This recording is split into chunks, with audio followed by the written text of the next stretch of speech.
UX writer, ada yang ada juga beberapa istilah di luar negeri itu namanya content strategist atau content designer. Ada juga yang bilang seperti itu. Tapi di Indonesia pada umumnya menyebutnya dengan UX writer atau langsung dengan panjang yaitu user experience writer. Ini adalah sebuah profesi menuliskan kopi atau kalau kita sih bilangnya nggak kopi ya, mikro kopi. Jadi beda dengan kopi. Kalau kopi yang copywriting itu kalimatnya kadang ada yang panjang gitu, kalimatnya lebih banyak yang ya masih masih kecil pendek dua kalimat gitu. Tapi kalau mikro kopi itu lebih kecil lagi, bahkan hanya sekedar gambar atau sekedar kalimat yang hanya bisa dihitung, kata yang bisa hurufnya masih bisa Ya. dihitung gitu, seperti itu. Jadi makanya orang menyebut kalimat apa inti-inti dari UX writing itu biasanya micro copy, yang mana itu letaknya ada di website, kemudian di aplikasi atau produk digital. Nah, yang mana itu dibutuhkan oleh pengguna untuk menavigasikan suatu produk. Nah, itu nanti akan terasa tuh bedanya antara ghostwriting dan copywriting. Jadi, tugasnya adalah mengguiding atau bahasanya memberikan instruksi kepada pengguna. Nah, mungkin di sini teman-teman yang di sini pernah tahu ya produk misalnya menggunakan aplikasi Gojek, aplikasi Grab gitu kan, atau aplikasi yang sering kita download Shopee lah gitu ya, atau untuk belanja kan ada tuh bayar sekarang gitu kan, atau misalnya kalimat apa ya transaksi Anda gagal gitu kan, atau misalnya kalimat teman-teman tahu oh ternyata produknya belum ini nih belum dibayar atau konfirmasi produk Anda masih dalam status di jalan dan sebagainya. Nah, itu yang menjadi salah satu contoh-contoh pekerjaan yang dikerjain. Jadi itu bukan muncul gitu aja, tapi ada orang yang mengcrafting tulisan tersebut. Akhirnya kita tahu, oh produk kita tuh lagi di jalan ya. Oh produk kita transaksi kita gagal ya karena sinyal atau misalnya karena apa. Itu karena si UX writer itu gitu. Dialah yang berperan membuat tulisan tersebut. Akhirnya kita sebagai user atau pengguna memahaminya. Jadi tugasnya si UX writer itu pada umumnya adalah membuat menu, mendefinisikan sebuah informasi yang mungkin kayak teknikal banget gitu ya, menjadi lebih mudah dipahami user atau pengguna. Kemudian membuat kalimat tombol-tombol, entah itu bayar sekarang, beli sekarang misalnya, atau apa namanya ulangi kembali dan sebagainya. Kemudian label chatbot sampai error message-nya juga dan instruksi-instruksi lain yang mana tujuannya membantu pengguna saat menggunakan produk digital. Ya, kita lanjut. Nah, UX writer di dunia digital ya. Jadi ini UX writer ini baru berkembangnya sih kalau di Indonesia tuh masih sekitar masih baru ya kayaknya masih 5 tahun gitu. Saya ingat banget itu belajarnya di 2020. Jadi mungkin behind the story ya, kenapa saya kemudian tertarik dengan UX writer. Jadi dulu itu saya mengerjakan copywriting, lebih banyak ke pemasaran, marketing gitu kan. Tapi pada dasarnya itu di Idcons lah ya, yang pertama kali mengenalkan saya namanya produk digital. Karena dulu saya backgroundnya itu banyak di UMKM sebagai marketing secara umum gitu ya, bikin promosi, brosur, dan sebagainya gitu kan. Ternyata ketika terjun di dunia digital dan startup itu beda banget gitu dari sisi, oh produksi kontennya, kemudian apa yang perlu dihasilkan, atau juga flow untuk apa ya, flow untuk membeli produk itu semuanya berhubungan dengan teknologi alias website atau misalnya aplikasi gitu ya. Kalau si perusahaannya pakai aplikasi. Nah, saya pun karena di sana waktu itu namanya startup ya, so teman-teman, jadi masih minim banget orang-orang yang bisa mungkin crafting tulisan tersebut. Jadi mau nggak mau jadi orang yang palu gada gitu. Jadi bukan hanya ngerjain copywriting, saya juga terlibat pada proses UX writing ketika ada produk baru. Produk baru kita apa? Produk baru di marketing kita memang nggak banyak terkait dengan apa ya, ngebuatin di dalam apa ya produk yang umumnya gitu, tapi lebih kepada bikin landing page karena kita biasanya on website waktu saya bekerja di ID House itu. Jadi kita bikin misalnya produk campaign gitu kan, ada misalnya bekerja sama dengan Kementerian Koperasi atau misalnya kerjasama dengan instansi apa, dan kita ada melahirkan sebuah produk halaman khusus untuk mengenalkan itu atau beasiswa dan sebagainya. Nah, itu kan perlu crafting tulisan yang mana itu harus nge-guide mereka, oh gini loh daftar beasiswa. Oh gini loh, kalau mau terlibat dalam programnya pemerintah, kementerian dan sebagainya. Nah, itu yang saya juga bikin. Karena waktu itu belum ada namanya profesi UX writer. Tapi mau nggak mau kan saya belajar. Walaupun waktu itu, kalau sekarang enak banget, teman-teman di kuliah udah dikasih materi ini. Kalau saya dulu ya, saya jurusan komunikasi, ya belajar sendiri dong gitu kan. Yang mana dulu background saya malah jurnalistik gitu. Pernah kerja di Riau Pos, kalau teman-teman tahu ya, 3 tahun sambil kuliah. Jadi setelah itu belajar di sana dan saya akhirnya tertarik dengan profesi yang secara spesifik yaitu UX writing. Nah, profesi UX writing ini beda sama profesi copywriting ternyata karena memang dia fokus pada kepuasan si penggunanya itu memahami produknya gitu dan itu juga berbalik ke retention juga kalau misalnya ke mereka pakai aplikasi kita terus, mengunjungi website terus alias membuat ketagihan pastinya ada karena sangat mencapai goals dari si mencapai tujuan dari si pengguna tadi menggunakan aplikasi tersebut. Akhirnya kan mungkin muncul tuh kayak banyak beberapa profesi UX writer tuh saya ingat juga salah satu saya follow juga ya dan pernah belajar juga dari beliau. Mungkin Pak Gali Pambudi kalau teman-teman bisa gali itu beliau lebih si senior UX writernya Gojek sampai dari awal dan dia juga UX writer pertama di Gojek. Saya ingat banget beliau juga kayak gitu juga gitu dimana dia posisinya awalnya dia pernah cerita kalau dia itu dulu bukan writer dia juga cuma copywriter karena dia orang awal akhirnya mungkin dia suka dan dia ngambil spesifik ke UX writer. Kemudian banyak orang akhirnya muncul lagi tuh Tokopedia, kemudian Traveloka dan sebagainya yang unicorn bahasa Indonesia yang memang fokus mencari profesi UX writer. Jadi dipisahin tuh, jadinya nggak ada namanya palu gada lagi. Malah akhirnya muncul nih posisinya mulai mulai happening gitu kan. Makanya dan terutama banyak sekali pencapaian-pencapaian dari banyak produk digital yang memang mereka meng-hire si UX writer ini fokus pada mengerjakan platform tersebut untuk mengguide user atau memberikan navigasi ke user untuk menggunakan produknya. Seperti Booking.com ya, di mana contohnya mereka banyak banget menghasilkan retensi penjualan bookingan hotel waktu itu ketika mengubah sebuah microcopy yang sederhana di aplikasi websitenya gitu kan, yang mana akhirnya mereka membuat sebuah apa ya bisa membuat sebuah skema bagaimana manajemen UX writing itu di mana apabila ada banyak produk gitu mereka dari 6 sampai 5 desainer itu mereka harus ada satu UX writer. Jadi kalau dalam perusahaan besar yang seperti Unicorn dan sebagainya teman-teman itu setiap apalagi kayak Gojek kan produknya banyak tuh ada Gojek, ada GoFood, ada GoCar, ada GoRide. Itu mereka itu banyak gitu aplikasinya dan itu ada orang yang fokus dalam artian setiap satu produk yang mungkin banyak halaman itu ada di manage satu UX writer yang khusus dedicated untuk kerjain produk tersebut. Karena itu halamannya banyak banget gitu. Jadi nggak mungkin hanya satu UX writer untuk kerjain semua aplikasi Gojek. Nggak mungkin. Jadi makanya mereka ada tim khusus untuk si UX writer-nya. Nah itu jadi makanya makin apabila transformasi digital makin gede, ya otomatis penyerapan UX writer itu menjadi peluang yang sangat tinggi nih buat kalau di sini teman-teman yang mungkin hobi nulis, tapi mungkin dari sisi apa ya teknologinya dari sisi codingannya mungkin agak begitu ini boleh banget dilirik untuk jadi profesi yang sangat teman-teman ini ya sangat teman-teman tuju seperti itu. Apalagi yang perempuan ya mungkin yang suka seperti itu. Kita lanjut. Nah di industri digital. Nah, ini terkait dengan tren yang terbaru ini sampai 2025 nih baru ya. Jadi untuk terkait dengan UX itu makin ke sini makin naik ya kebutuhannya. Sampai 2025 tuh demand-nya semakin tinggi apalagi lahirnya dengan teknologi terus juga pandemi walaupun ada winter startup ya, tapi di Indonesia sendiri ya kalau faktanya itu riset yang terbaru itu dibutuhkan lebih kurang 8 juta eh, orang ya di Indonesia itu maksudnya dibutuhkan talent sekitar 8 juta di industri teknologi. 8 juta bener ya. Tapi hanya sekitar 2% aja yang bisa terserap gitu di industri digital. Alias gapnya itu sangat banyak. Maksudnya intinya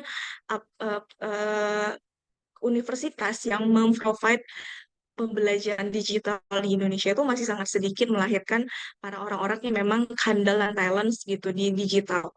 Makanya kenapa ada bootcamp, ada prakerja juga gitu ya. Itu sebenarnya objektif pemerintah untuk ngetutupin gap tersebut. Karena kebutuhannya 8 juta, tapi yang dihasilkan dari industri universitas gitu kan dalam artian perguruan tinggi itu masih sangat sedikit untuk menutupi gap demand-nya perusahaan. Jadi sebenarnya bukan kita kita lihat banyak berita nganggur di luar sana, tapi sebenarnya saya nih di industri fintech as praktisi gitu bekerja itu juga sangat susah menemukan talent yang pas gitu, yang bisa mengerjakan pekerjaan yang sesuai dengan yang kita mau gitu.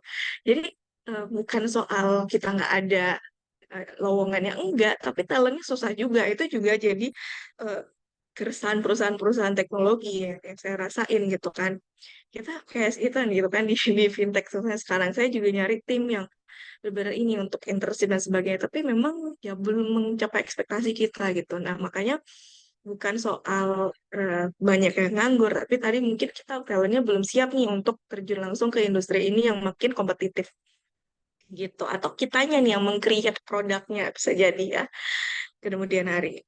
Oke, nah untuk UX writer sendiri dibanding profesi lain ya secara salary, wah ini biar teman-teman tergiur ya. Jadi dibanding konten copywriting atau konten designer atau technical writing itu cuman gede, sangat gede banget gitu ya. Ya jadi tawarannya itu ya cukup tinggi ya, dia 2 kali lipat UMR pasti. Kalau itu baru basic loh, aku bilang itu masih beginner alias cuman 1 sampai 2 tahun pengalaman. Ya maksudnya freelancing lah atau mungkin pernah ikut bootcamp dan sebagainya. Itu udah 2 kali UMR. Ini aku udah ceritain faktanya benar gitu ya.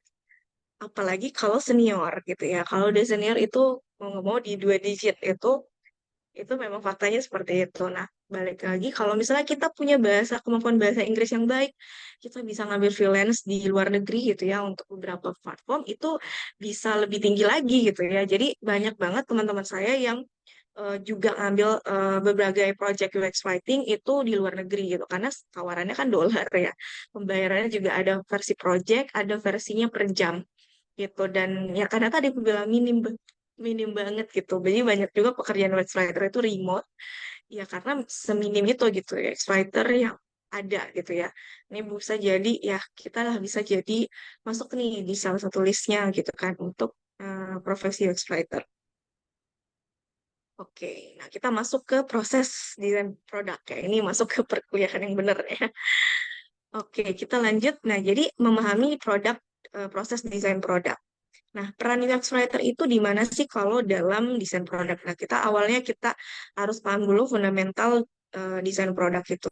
Jadi, kita penting banget untuk memahami desain produk dalam UX writing. Karena kalau misalnya kita tahu nih nulisnya, tapi kita nggak tahu alur flow-nya itu akan susah juga gitu. Jadi, ternyata sangat berbeda sekali flow ketika saya waktu bekerja as copywriter di bagian tim marketing ya, itu beda ketika kita baru berada di tim di produk gitu tuh tim engineering itu sangat beda ya kalau teman-teman di sini ya adalah mahasiswa sistem informasi pasti pasti sangat lebih familiar dengan engineer tapi kalau saya dulu ketika masuk pertama kali sangat nih beginner banget saya newbie banget langsung jadi senior ya karena experience saya udah 5 tahun as copywriter dianggap mungkin saya di bagian produk design atau produk copywriter atau UX writer-nya itu dianggap mungkin sudah mumpuni juga ternyata sangat ini banget gitu masih newbie sekali terkait flow cat-catnya terkait dengan desain produk. Jadi teman-teman harus bersyukur nih ada mata kuliah ini gitu ya,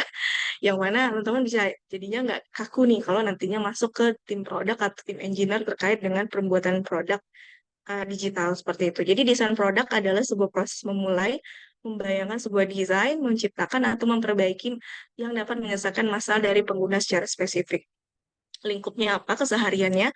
Kalau saya bekerja itu pertama adalah melakukan riset user itu hampir tiap hari pasti riset user, kemudian melakukan prototype atau desain dan kemudian melakukan launching dan monitoring. Jadi memang ini fokusnya banyak ke tim UX researcher. Ya, kalau user experience researcher yang ini mereka melakukan test by test kepada pengguna, kemudian atau mungkin dengan tools tertentu dan sebagainya, dan hasilnya tadi didiskusikan ke tim yang mana terlibat itu ada head of product biasanya, kemudian ada UX designer, ada UI designer, dan kemudian ada UX writer. Jadi waktu itu saya bekerja itu ada 5 tim ya. Ada dan kadang-kadang juga masuk ke tim QA yang mana dia itu fokusnya untuk membalancekan antara codingan dengan desain yang tim kita bikin. Itu waktu itu saya lebih banyak terlibat di educate ya, di produk educate. Waktu sebelumnya itu ya itu dia bilang, jadi hampir tiap hari kita selalu discuss terkait error produk misalnya, atau flow-nya tidak maksimal gitu, atau tidak, atau kemudian kita lakukan karena waktu itu sebelum ada UX researcher, bisa dikatakan saya jadi UX researcher juga. Jadi kayak karena di sana tuh minim banget perempuan ya, jadi sangat minim banget di tim engineer dan tim produk itu cuma dua. Saya as UX writer, satu ada QA ya. Ya, aku lupa nama QA itu singkatannya apa.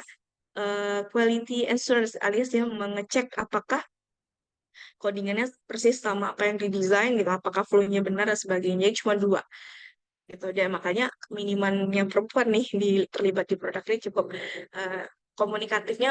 Kalau laki-laki tuh kadang-kadang ya kecenderungan detailnya gak begitu banyak, sedangkan mungkin perempuan tuh orangnya suka lebih nyatet-nyatet. Jadi yang tim nyatet tuh saya sama si tim QA itu, terutama codingan dia. Kalau saya tim yang terkait dengan research research atau wawancara produk kepada pengguna.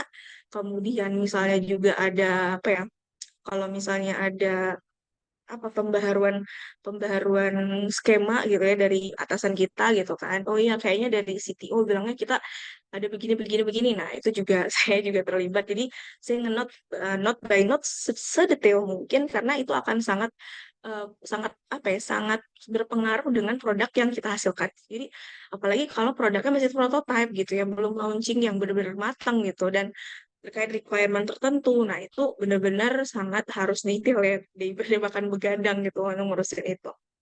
Jadi pada lingkupnya ada tiga: riset user, prototype and design, launching, and monitoring. Nah, kalau saya belum masuk ke launching ya, tapi sudah mulai monitoring untuk kita ada beberapa, bisa dikatakan klien-klien waktu itu yang memang bisa dikatakan tuh kita berikan akses secara gratis untuk melakukan review, tes, dan menggunakannya, dan kita lakukan monitoring gitu. Jadi kayak, wah, feedback-feedback mereka itu sangat kita perlukan untuk mungkin bikin versi betanya satu, beta dua, dan sebagainya. Desain seperti itu. Oke, nah ini adalah proses desain produk. Mungkin udah pernah teman-teman pelajari ya, kalau di UX bahkan lebih detail lagi, tapi kalau di UX Writer enaknya mungkin kita nggak banyak terkait detail banget ya, tapi intinya teman-teman UX Writer atau di UX Writing itu harus tahu flow-nya, karena ini akan mempengaruhi workflow-nya teman-teman setiap hari gitu ya, sebagai UX writer atau di UX writing. Pertama adalah empatis atau understanding, melakukan empati gitu ya. Yang mana ya kita harus tahu kebutuhan dari pengguna kita apa. Ini tujuan produknya kemana sih gitu ya. Produk kita tuh mau dipakai untuk apa sih gitu ya. Terus sasarannya siapa sih. Nah, kita harus tahu. Kemudian kebutuhan bisnisnya, alias mendapatkan cuannya dari mana gitu. Nah, itu juga mesti tahu. Termasuk juga harga-harganya, kemudian produknya nantinya bakal dipasarkan di mana gitu, itu juga mesti tahu. Dan identitas eh, apa ya, penggunanya kayak gimana sih, backgroundnya orang-orang, apakah B2B, apakah B2C, dan sebagainya. Jadi saya juga melakukan waktu itu ya, melakukan proses itu karena kita nggak ada UX researcher, saya nggak bisa tanya tuh sama UX researcher. Mau nggak mau saya langsung hands on untuk turun dan bertanya nih dengan divisi lain yang mungkin lebih banyak ketemu sama klien atau ketemu sama eh, dalam artian tuh pengguna ya, siapa sih yang biasanya admin-admin kita. Saya waktu itu melakukan one on one, kalau dulu namanya, kalau kita pakai Slack itu huddle ya, saya huddle kepada tim lead, kepada tim leadnya dari marketing, karena dia yang tahu mungkin brand voice-nya. Jadi kita harus tahu namanya brand voice itu bagaimana sih kita disuarakan menjadi identitas yang benar-benar diingat oleh konsumen nanti. Nah, itu brand voice itu dibentuk di awal gitu kan. Itu saya wawancara dulu nih ke teman-teman yang mungkin tahu, karena waktu itu saya masih baru ya. Di tahun kemarin tuh masih benar baru, saya juga nggak pernah pakai produknya lagi. Nah, itu paling susah. Kalau mungkin hari-hari saya mungkin kerja di Gojek atau ini, kita hari-hari pakai aplikasi tersebut mungkin akan lebih mudah. Dan saya waktu itu gabung di perusahaan yang mana saya nggak pernah pakai produknya. Nah, ini juga jadi sebuah tantangan tersendiri seperti itu. Kemudian setelah itu melakukan discovery technical ini, termasuk dengan analisanya, analisa stakeholder juga ya. Kita juga bikin empathy maps gitu. Nah, itu nggak kerjain sendiri ya, teman-teman. Jadi nanti akan ada yang aku bilang ada lead head of product, kemudian ada product designer, sama UX designer atau UX designer, sama UI designer. Jadi itu bisanya dalam bentuk stand up, daily stand up, atau memang meeting. Jadi kayak tiap hari itu meeting. Jadi day of the day-nya tuh banyak-banyak meeting, dan meetingnya tuh langsung kerjain bareng-bareng. Jadi kayak keroyokan project pakai Figma gitu ya. Oh, kita bisa pakai Figma, dan Figma juga ada fitur kita bisa ngobrol gitu kan, atau by Zoom gitu ya. Jadi itu balik lagi ke apa namanya, ke biasanya tuh kayaknya tuh dari seminggu mungkin cuman 2 kali, 2 hari deh yang kosong melompong, dalam artian kita ngerjain kerjaan kita sendiri. Selebihnya meeting sampai sore gitu ya, gitu. Kemudian melakukan define strategi, define scope gitu kan. Kemudian sukses kriterianya seperti apa. Terutama misalnya ada beberapa feedback dari QA. Jadi feedback dari tim yang engineering gitu ya, ini nggak bisa nih desain kayak gini tuh nggak cocok buat codingan kayak gini. Nah itu makanya bener banget ketika ada orang bilang ini yang sering berantem itu tim desainer sama tim IT. Nah itu memang faktanya bener gitu ya.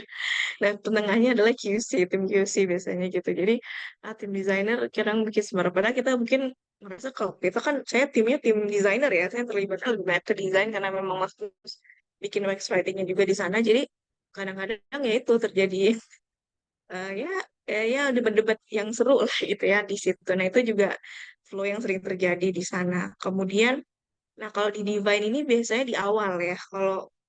Kalau produknya itu benar-benar belum jadi, biasanya tuh Divine itu lebih banyak dikerjain di awal gitu. Jadi perdebatannya banyak di awal gitu kan, untuk strategi kontennya, kemudian bikin prototipe-nya dan sebagainya. Kemudian sudah dapat nih dari sisi strategi-strategi yang mau dilakukan, objektifnya gimana, melakukan ideasi. Jadi kayak kita ngeidein hasilnya itu dalam bentuk kayak apa ya, dalam bentuk prototype ya, jadi masih kayak coret-coret gitu ya, masih warna-warni, dalam bentuk mungkin kalau di Figma itu masih kayak garis-garis atau flow aja gitu ya, biasanya seperti itu gitu, flow aja, kemudian strukturnya, fiturnya gitu kan, kemudian marketnya ke siapa, kemudian mapping journey-nya seperti apa, lebih ke situ.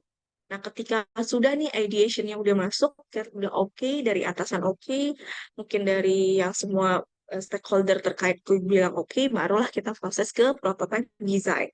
Nah, ini biasanya kalau udah di fix kan gitu ya, tim UI nih yang bekerja lebih banyak, kayak tim UI dan UX designer ya. Biasanya mereka kerja bareng tuh. Nah, saya tuh biasanya terlibat memang dalam proses itu. Maksudnya dalam artian saya terlibat dalam proses mengikuti, tapi belum, UX writer tuh belum terlibat jauh gitu. Jadi lebih kepada memberikan pandangan-pandangan secara apa ya, secara sekilas aja gitu, kayak karena kan flow-nya udah di ini ya, udah dimatangin di ideation. Berarti kan saya juga udah terlibat nih speak up. Oh, kalau dalam UX writing itu ada flow ini, harusnya flow ini ya, karena menentukan di error message, menggunakan notifikasi dan sebagainya. Dan biasanya udah dimasukin di ideation. Nah, kadang-kadang dalam proses prototype itu saya lebih jarang-jarang sih. Kalau dalam faktanya itu jarang terlibat banyak gitu ya. Tapi nanti ketika misalnya itu udah dijadi, nah di saya tuh saya ikut juga ikut koreksi, dalam artian ikut terlibat melihat gitu. Nah, di situ nanti akan saya note-note tuh beberapa apa yang mungkin bisa diimprove, apa yang bisa mungkin ditambah, atau misalnya terlalu berlebihan nih flow-nya gitu ya. Itu biasanya di situ. Itu kalau proses si ini ya, di recruitment. Baru nanti proses review ya. Review ya, review ini selalu berulang-ulang ya. Tim kita, tim kita, atasan, stakeholder, QC, nah itu biasanya tuh. Nah, itu belum masuk kok ke tim codingan ya. Barulah masuk nanti di implement itu, ngobrol ke tim coding gitu kan, tim CT, ada CTO dan sebagainya, mau fiksasi, tapi yang mana di ideation tuh juga udah ada memfiksasi prototype tadi untuk diimplementasikan dalam bentuk prototype teknologi RST coding gitu ya, di coding. Nah, itulah proses nanti yang selalu terjadi ya di sini, yang paling sering rame ya. Proses ini yang paling sering apa ya, berulang-ulang gitu, yang saya banyak bikin puyeng. Nah, ini tes seperti ini gitu ya. Ada dokumentasi, kemudian belum lagi ada error-error dan sebagainya. Oh, ternyata perlu tambahan ini loh tambahan page baru untuk ini gitu ya, atau page baru untuk ini gitu ya. Ada requirement baru dan sebagainya. Jadi ini yang selalu terjadi. Pun kalau udah jadi, lagi-lagi kalau ada bug ya, kemudian ada feedback lagi dari user, nah, bisa jadi ini, jadi day to day-nya seperti itu ya. Nah, jadi apa alasan si UX writer untuk memahami desain produk ya? Ini sebagai point of view-nya sebagai UX writer. Pertama harus paham cara berpikir pengguna ya. Pengguna itu ya maunya instan pasti, terus mereka maunya ya cepet gitu. Kemudian kita harus tahu pengguna kita tuh personanya kayak gimana. Mungkin teman-teman pernah belajar user persona atau nih apakah butuh nanti the next kalau kayak nggak ada bahas di hari ini, cuma kalau misalnya saya teman-teman belum begitu paham, mungkin akan dibahas di pertemuan minggu depan ya. Tapi user persona gitu. Jadi kita tahu nih marketnya, oh anak millennials, atau misalnya oh ada ibu-ibu yang notabene umurnya sekian, kira-kira mereka ini nggak ya aware dengan kalimat-kalimat yang begini nggak ya gitu. Kenapa sih Shopee kayaknya gini? Jadi semua aplikasi yang teman-teman pakai itu ada alasan kenapa gaya bahasanya seperti itu gitu. Jadi semuanya itu ada alasan dan itu balik lagi ke pengguna mayoritasnya seperti apa gitu, yang menjadi sasaran mayoritas si produk tersebut, produk teknologi tersebut gitu. Kemudian yang kedua memudahkan dalam proses user research atau testing gitu ya. Jadi kalau misalnya UX writer nggak ngerti tadi ya yang flow tadi gitu ya, pasti akan terjadi kebingungan gitu. Nah ini saya harus ngomong sama siapa? Kalau saya buntu kayak gini gitu, apalagi kalau ya UX writer disuruh bikin produk error message, yang mana error message itu terkait dengan harga. Nah itu saya dulu, wah bingung tuh ya. Harga ini saya udah convert kemana gitu ya. Kemudian nantinya flow harganya pembayarannya seperti apa. Nah, ketika kita tahu tuh ya proses design define dan sebagainya, itu akan memudahkan kita tahu, oh kemana ya saya bertanya, mana ya saya harus mengkonfirmasi itu apakah flow saya benar apa enggak gitu. Jadi kita harus ibaratnya tuh UX writer tuh harus punya pengetahuan jatuhnya ya. Lebih banyak punya wawasannya gitu. Karena endingnya yang menikmati produk dalam artinya menikmati pekerjaan kita adalah user kita langsung gitu loh. Yang mana nantinya menggunakan aplikasi kita. Kebayang kalau misalnya Gojek aplikasinya benar-benar saya ingat banget dulu, ini mungkin fun fact bukan saya menjelekkan ya, tapi ini saya juga soalnya gara-gara terlibat di produk itu suka banget apa ya, mengkritik berbagai aplikasi yang mungkin hampir tiap hari dipakai. Contoh kayak Gojek, Grab, terus kemudian Traveloka dan sebagainya gitu. Terus saya pernah kesel banget waktu itu Traveloka baru meluncurin produk baru ya waktu itu karena mungkin sering jalan keluar kota dan sebagainya waktu itu produk untuk beli Damri tiket kalau nggak salah. Jadi selama ini kan kalau beli Damri itu kayaknya harus di on the spot gitu. Nah kemarin mereka saya seneng banget tuh mereka ngeluncurin produk bisa beli tiket Damri dari aplikasi. Cuman karena aplikasi itu tidak memberikan confirmation confirmation message untuk payment atau memeriksa kembali tujuan dan ininya gitu ya. Yang terjadi awal itu tuh baru launch.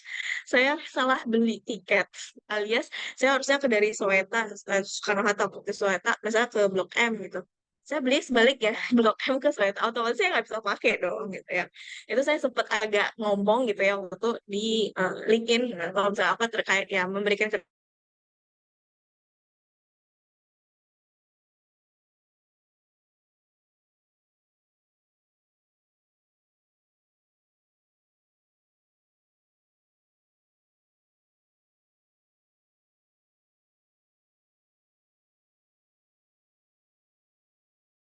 jadi dia tidak ada satu page confirmation confirmation notification gitu untuk pembayaran kartu kredit gitu. Jadi waktu itu kan ada si mereka ada ngancurin kartu kredit ya. Dan mungkin ada saya dulu payment bayarin kartu kredit orang tua waktu itu. Jadi mereka ada fitur mana bayarin kartu kredit berbagai kartu kredit yang ada gitu. Jadi bukan hanya Mandiri segala macam berbagai aplikasi. Tapi waktu itu dia tidak melakukan konfirmasi. Misalnya, apakah benar ini nomor Anda? Cuman hanya page itu kayak, apakah benar ini nomornya sudah Anda periksa gitu. Nah, waktu itu saya ada typo gitu ya, bukan typo sih, lebih kepada salah masukin nomor gitu. Jadi syukurnya itu salah masukin nomornya tuh. Jadi saya punya sendiri gitu, orang tua saya punya. Nah saya itu bayar bayarnya yang ke punyanya orang tua gitu, atau saya pokoknya intinya kebalik lah, saya harus bayarin punya orang tua, saya kebayar punya saya gitu intinya gitu, padahal saya nggak ada tagihan gitu kan, yang mau bayarin punya orang tua, cuman nggak dikasih konfirmasi gitu loh, karena nomornya hampir mirip ya. Ternyata tuh terjadi gitu. Saya lihat di beberapa medium gitu kan, di beberapa aplikasi gitu kan yang punya masalah yang serupa dan lebih fatal. Fatalnya kenapa? Dia typo. Jadi nomor handphone, nomor kartu kreditnya tuh ada satu huruf typo dan dia bayarnya akhirnya ke nomor kartu kredit orang gitu loh. Kalau saya kok nelpon, untungnya masih satu provider gitu kan. Maksudnya satu perbankan yang sama, ya tinggal mengindah alihkan. Nah, kalau ini aku tuh bener-bener kasusnya itu nomor orang, provider yang berbeda, ternyata banyak banget korbannya. Berarti kan ini ada sebuah kesalahan. Nah, makanya fatal banget ya yang terkait dengan proses desain produk itu di lapangan gitu. Apalagi kalau nanti menyebabkan kerugian terkait dengan hal seperti ini. Sekelas ini aja masih, sekelas yang kita tahu unicorn aja kalau orang melakukan kesalahan seperti itu gitu. Jadi kalau bekerja itu kita nggak bisa yang sembarangan sih terkait dengan kesalahan seperti ini. Kemudian ketiga adalah membedakan berbagai stage produk dengan proses pengerjaan UX writing. Jadi kita bisa ngebedain gitu, di mana oh yang tadi prosesnya masih di produk yang baru mau dibikin, sama produk yang udah launching dan perlu feedback. Feedback itu treatmentnya akan beda banget gitu ya, dan prosesnya juga akan beda. Jadi nggak bisa kita ngulang dari awal gitu. Akan ada proses yang mungkin lebih sederhana kalau di bagian ini. Saya ingat banget, saya dulu punya apply. Jadi kalau aku buka buka omongan ya, karena dulu saking senang, saking pengen banget jadi UX writer, itu saya mungkin lebih kurang ada lebih dari 20 sampai 30 perusahaan startup di Indonesia itu saya udah masuk proses interview. Jadi jadi di dalam proses interview UX writer itu selalu ada namanya testing. Saya hampir lolos di ruang guru. Saya udah masuk tes user waktu itu, udah tinggal satu step lagi lulus. Tapi waktu itu saya juga nggak begitu senang karena mungkin nggak begitu cocok sama usernya gitu. Karena kan saya tahu user akan teman sama kita gitu ya, akan kerja sama kita. Akhirnya enggak, jadinya kan akhirnya enggak.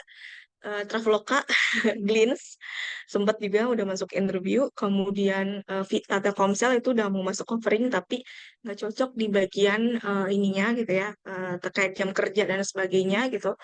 Telkomsel ada banyak beberapa produk baru, ada produk parenting, produk pinjol, ya fintech gitu ya di ini dan lain-lain gitu. Nah, dalam proses itu jadi saya kan banyak kenal produk ya. Jadi karena mereka ngasih case dan mungkin bongkar juga apa yang dikerjain itu jadi apa ya, jadi hal menyenangkan juga akhirnya tahu dalemannya kayak gimana gitu. Jadi ini juga, jadi kalau misalnya teman-teman di sini nanti udah lulus nih mau bekerja as UX writer, ketika merasa ditolak ya ya jadiin evaluasi bakal jadi wawasan harusnya. Jadi nggak perlu rasanya takut gitu atau ngerasa wah aku nggak bisa ya dan lain-lain. Saya malah seneng banget dalam proses itu gitu. Jadi kayak udah tahu nih loh berbagai apa namanya startup itu kayak gini loh ternyata gitu ya. Oke lanjut. Nah kita mengenal UX writing secara spesifik. Nah gimana itu UX writing dalam desain produk? Jadi UX writing kalau dalam pengertiannya adalah penyusunan teks pada sebuah produk dan digital interface yang akan bermanfaat sebagai navigator untuk para pengguna. Tapi kayak udah disampaikan ya, istilahnya yang mengerjakan UX writing itu adalah si UX writer. Yang mana tulisan tersebut bisa ngebantu user atau pengguna kalau bahasa Indonesia mengetahui langkah apa yang harus mereka lakukan untuk memberikan opsi menu yang relevan dengan tujuan yang dimau gitu. Saya si aplikasi tersebut ingin konsumennya segera melakukan pembayaran gitu kan. Nah, itu ada juga atau mereka laku membeli produk yang lain atau upselling misalnya. Nah, itu ada banyak goals-goalsnya. Nanti kita akan mungkin di minggu depan akan lebih banyak terkait apa aja sih beberapa detail-detailnya. Nah, kalau dalam peran dalam desain produk yang saya bilang tadi, itu mereka letaknya di UX writing itu di dalam content strategy gitu ya.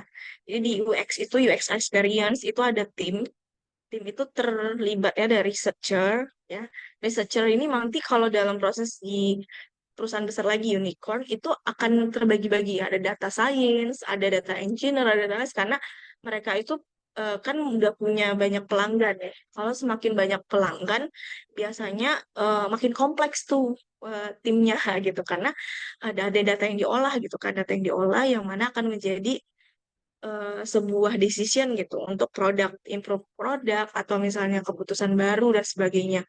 Nah, kalau perusahaan yang sama si kecil-kecil biasanya UX researcher itu gabung sih sama UX designer gitu. Kayak kalau early startup itu biasanya timnya nggak begitu kompleks, bahkan ngerjain palu gada yang saya bilang tadi gitu ya, writing juga ngerjain copywriting, ngerjain ini.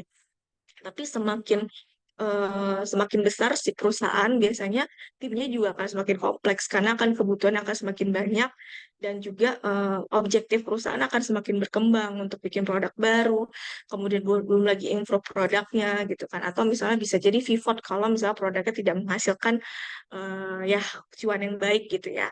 Nah, itu bisa jadi dalam perusahaan itu jadi punya ada step by step-nya biar teman-teman bisa tergambar gitu ya. Kalau dalam industri biasanya ada tim research, kemudian ada content strategy, UX writing itu bisa jadi diletakinnya tuh pasti di tim produk atau engineer. Dua itu yang ideal ya. Idealnya kayak gitu gitu. Tapi kadang pada faktanya gitu, kayak saya kasus kayak kemarin itu saya dibawa tim marketing gitu. Jadi saya sering banget ke skip daily stand up. Nah, itu yang saya lakukan, wah ini si perusahaan nggak ngerti. Sebenarnya tuh excited gimana sih posisinya waktu itu. Jadi yang terjadi apa ketika semua UI-nya udah jadi, prototipe udah jadi, itu udah mau launching, saya baru dilibatkan gitu di writing-nya.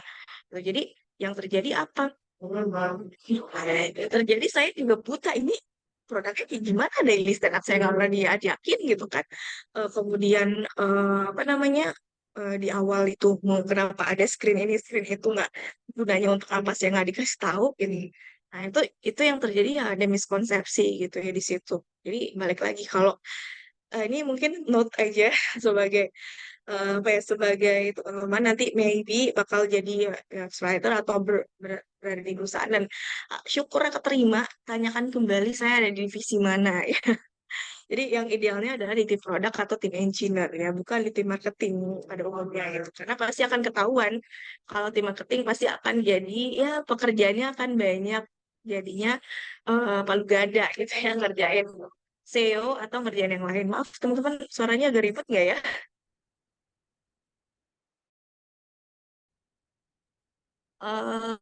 Ya, kemudian apa perbedaannya dari yang keduanya gitu ya. Nah, jadi kalau misalnya yang paling umum itu adalah copywriting dan UX writing. Karena ada satu lagi technical writing, ada satunya lagi SEO writing seperti itu. Nah, tugas utamanya dari UX writing ya tadi yang perbedaannya adalah menghasilkan tulisan produk digital itu biasanya di aplikasi atau di website.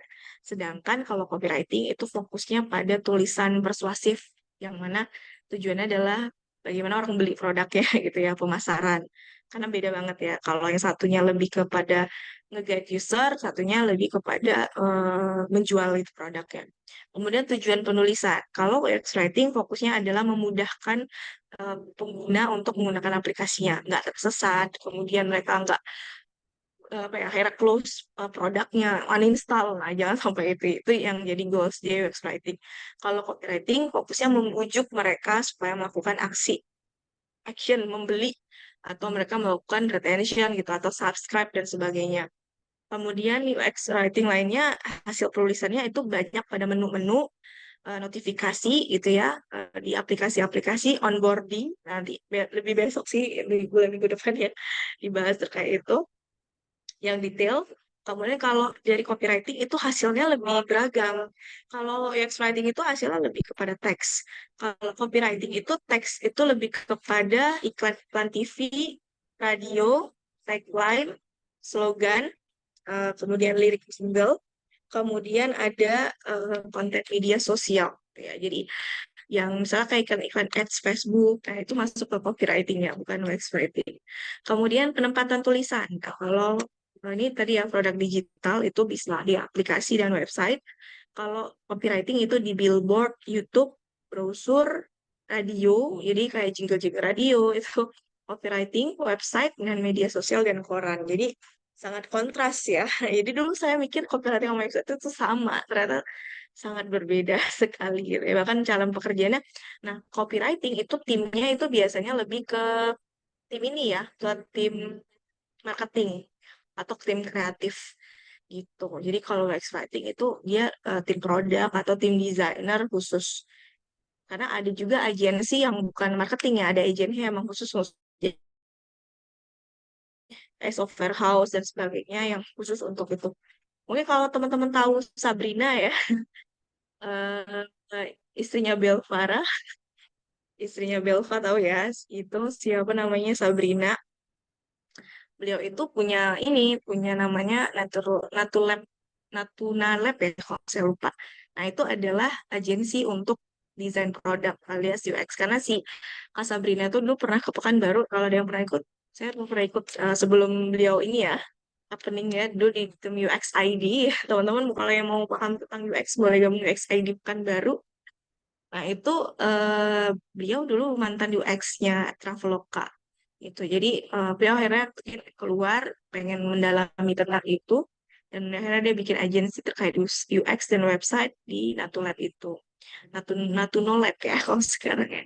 Nah, ini bedanya. Jadi, kalau dalam gambarnya nih, kalau di sini tulis UX writing itu gini, log out your account, logging out to temporary hide, ya. Say again, log out atau cancel. Nah, kalau copywriting ya kayak gini, contohnya ya.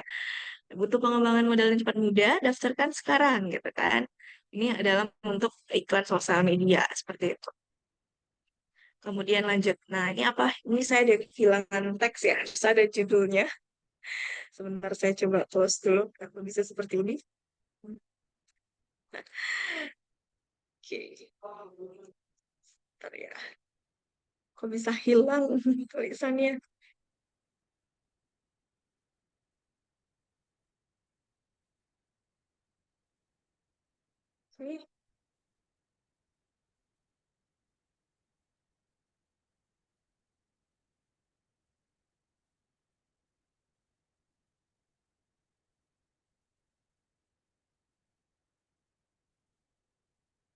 Oke, karena warnanya putih kayaknya. Di sini ada. Oke, ini yang tadi ya. Terlihat. Nah, ini tadi ya. Jadi tulisannya hilang ya. Oke, nah ini bedanya lanjut ke tantangan para UX writer. Yang pertama adalah memahami konteks dari stakeholder. Jadi perusahaan yang brandnya belum terbentuk itu seringkali menjadi tantangan UX writer untuk membuat guideline yang pas untuk UX writing produk. Nah, ini kayak saya dulu itu jujur tantangan banget ya. Nah, kenapa? Karena si perusahaannya baru early startup gitu ya dan belum ada brand voice. Jadi brand voice itu dibentuk oleh siapa? Oleh si UX writer, copywriter gitu kan, misalnya ada tim marketing gitu ya. Jadi kalau dulu itu saya ingat banget, saya terlibat sama, sama marketingnya gitu kan, apakah ada brand voice. Nah kalau belum ada, saya paling hanya minta gambaran selama ini tuh siapa sih yang nge-crafting, apa sih yang menjadi apa ya pain point-nya gitu ya, si oh panggilannya moms atau panggilannya apa nih sebutan untuk si usernya kita tuh apa. Nah, itu mesti tahu gitu. Karena kan jangan sampai ketika user itu baca iklannya di sosial media gitu ya, baca iklannya si aplikasi tertentu. Ketika dia buka aplikasinya tuh ngerasa kayak ini beneran aplikasinya si ini gitu kan. Jangan sampai kayak gitu. Jadi ada inline dari segi cara penyampaian itu harus sama dari sisi copywriter atau dari sisi UX writer. Walaupun kalau goalsnya beda gitu. Dalam sisi kayak goalsnya UX writer kan memberikan guiding gitu ya. Sedangkan kalau copywriting itu memberikan itu tadi persuasif gitu. Bagaimana mereka membeli produknya. Tapi dalam alur brand voice-nya itu cara mengucap, cara memanggil dan cara kita beramah tamah ya kepada pengguna kita itu harus sama gitu. Nah, itu menurut saya tuh itu juga tantangan kalau misalnya si perusahaan belum ada tuh deadline-nya. Karena yang saya tahu yang kayak seperti Gojek itu sudah mereka ada sebuah tools-nya, mereka bikin, mereka crafting, jadi pun mereka ada tim yang resign atau timnya ya mungkin udah nggak ini, nah mereka pakai modul itu gitu, gimana ya bahasanya tetap sama karena kan beda orang akan beda cara menyampaikan nulisnya gitu kan, makanya perlu namanya writing guideline. Itu sebenarnya objektif saya sih walaupun belum ada sih saya ke perusahaan-perusahaan yang emang atau misalnya pembelajaran perlunya ada writing guideline enggak. Cuman menurut saya itu penting banget buat ngelahirin apa ya sebuah ciri khas khusus terhadap produk atau terhadap perusahaan agar dia sustain gitu. Makanya kalau teman-teman di sini lihat produk Gojek ya. Kalau misalnya dia bikin press release atau mereka bikin iklan sosmed atau kita punya aplikasinya itu nggak kerasa bedanya kan. Itu ya udah ini aplikasi Gojek, oh ini aplikasi Grab gitu. Karena mereka ada guideline-nya gitu. Kenapa harus berkomunikasi seperti itu? Ada kalimat yang apa ya beda lah gitu, gaulnya atau seperti apanya seperti itu. Kemudian yang kedua jumlah karakter yang terbatas. Kalau orang banyak ngeluh copywriting itu terbatas tulisannya karena ada space, apalagi kalau di billboard atau sosial media itu copywriting juga punya kebatasan karakter. Tapi di UX writing lebih parah lagi, alias lebih singkat lagi gitu karena tantangannya adalah space dalam screen-nya gitu kan, apalagi yang di handphone cuman berapa, nah gitu biasa ada ukurannya. Nah space kalimat itu biasanya kadang ditentukan oleh si UI designer atau UX designer. Nah, itu biasanya tuh saya udah dikasih guideline kadang-kadang gitu kan. Mereka udah ngasih screen, kayak gini loh screennya Mbak Mel, misalnya gitu kan. Nanti karakternya cuma 62 huruf, gitu, atau cuma 52 huruf maksimal. Atau misalnya dikasih range 10 sampai sekian huruf gitu. Atau buttonnya ada satu kata button aja, atau buttonnya ini. Nah, itu pun juga kadang-kadang saya tuh kalau ngasih copy, micro copy ke atas, saya ke tim, itu lebih dari satu versi. Ya, jadi satu versi dan ada reasonable-nya. Jadi perlu namanya reasonable. Kenapa sih kasih ini goals-nya kayak gimana? Nah, nanti dari ketiga itu kadang-kadang tuh kayak ngasih saya kepada biasanya diskusinya sama head of product sih karena dia yang ini eh ya saya pilihnya yang nomor satu Mel karena begini begini begini gitu. Nah, jadi perlu penuh dengan UX writing itu penuh dengan diskusi, penuh dengan ini. Jadi kalau mungkin rasa teman-temannya orangnya nggak teamwork banget, mungkin perlu ya dipikirkan lah apakah memang menjadi UX writer. Karena akan beda dengan copywriter yang mungkin banyak juga notabene yang kerja sendiri. Tapi kalau UX writer tuh nggak bisa kerja sendiri karena dia kayak gandengan terus sama si UI designer atau UX designer gitu.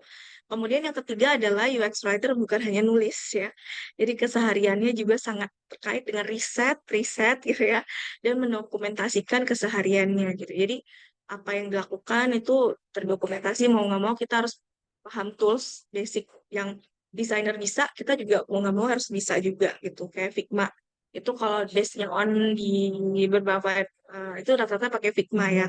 Tapi ada juga kayak pakai AI atau pakai yang lain, mau nggak mau sekedar basic kita harus bisa. Tapi kebanyakan ya masih Figma atau mungkin yang lain Marvel Apps. Kemudian ada Marsemic, kalau saya dulu testing di ya, ruang guru tuh Marvel Apps. Tokopedia, prototype Marvel Apps. Kalau yang kan saya dulu kan saya dulu Figma gitu ya, kebanyakan Figma. Jadi nanti mungkin kalau tools-tools mungkin kita akan the next ya, kita akan bahas yang biasa dipakai UX Writer. Kemudian, nah apa sih lagi nih tulisannya? Apa sih tulisannya?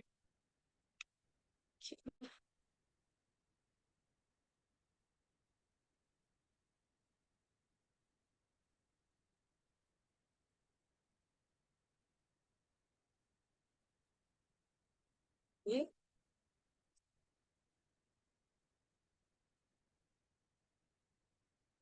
prinsip-prinsip yang selanjutnya adalah prinsip-prinsip UX writing. Jadi ada tiga pada umumnya, walaupun di Gojek itu ada tambahan. Saya udah pernah ikut pelatihan Gojek. Saya lupa namanya, fun, friendly, atau eh, friendly atau helpful sama ya dengan useful, helpful gitu. Mereka kalau nggak salah itu tambahannya ya. Tapi kalau pada umumnya itu tiga. Jadi prinsip UX writing itu harus si kalimat tulisan UX writing itu harus memiliki tiga apa ya? Tiga unsur yang benar-benar memenuhi tiga hal ini. Apa itu? Pertama clear, infonya jelas, dipahami tidak ambigu, itu penting ya. Jadi to the point. Beda kalau mungkin copywriting bisa agak apa ya? Bisa agak basa-basi. Aku bisa ngomongnya kayak lebih apa namanya? Lebih ya agak ada mungkin boleh pakai eh, anekdot gitu ya kali ya, atau bisa pakai lucu-lucuan dan sebagainya karena kan itu keperluan marketing. Tapi kalau di Yachts Writing nggak bisa, tapi nggak bisa juga dibilang terlalu serius kayak robot, nggak bisa juga. Jadi kita harus di tengah-tengah gitu, harus intinya jelas gitu ya, clear gitu ya, nggak ambigu. Kemudian yang kedua adalah konsis, alias efektif, efisien, dan tampilkan seperlunya saja.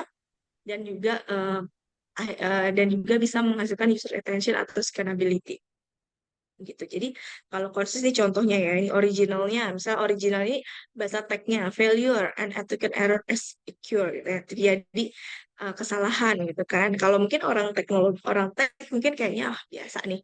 Tapi kalau orang awam nggak akan paham sama tulisan failure ini apa gitu kan. Jadi harus ngapain nih kalau salah gitu kan.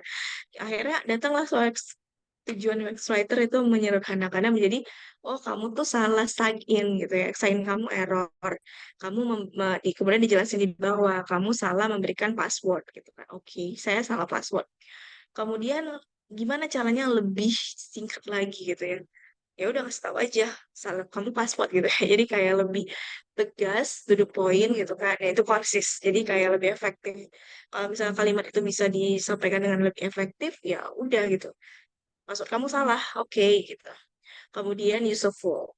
Gitu. Useful itu artinya si kalimat tadi bukan hanya ngasih tahu kamu salah, tapi juga memberikan solusinya. Gitu. Jadi jadilah solutif, beritahu apa yang dilakukan. Kayak adalah button yang bertambah yang tadinya cuma oke oke oke aja, buttonnya jadi nambah, try again, lakukan hal baru, kemudian recover password karena udah lupa mungkin passwordnya. Kita arahkan mereka untuk melakukan eh, pengubahan kata sandi seperti itu. Jadi itulah dunia UX writing ya. Jadi kita harus memikirkan bagaimana tiga ini tuh jadi mindset utama dalam prinsip kita dalam membuat tulisan microcopy untuk UX writing.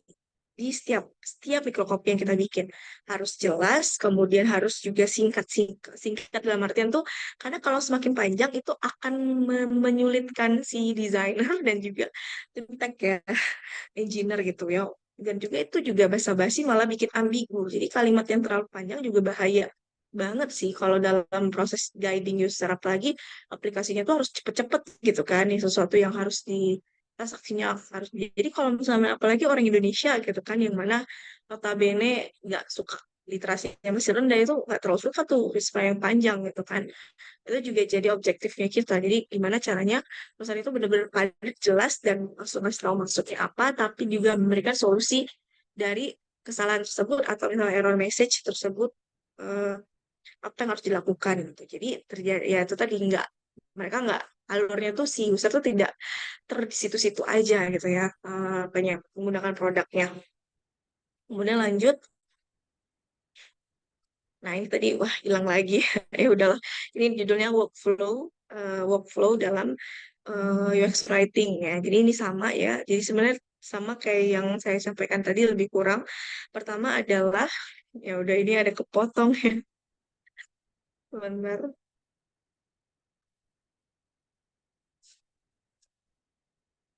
Kepotong.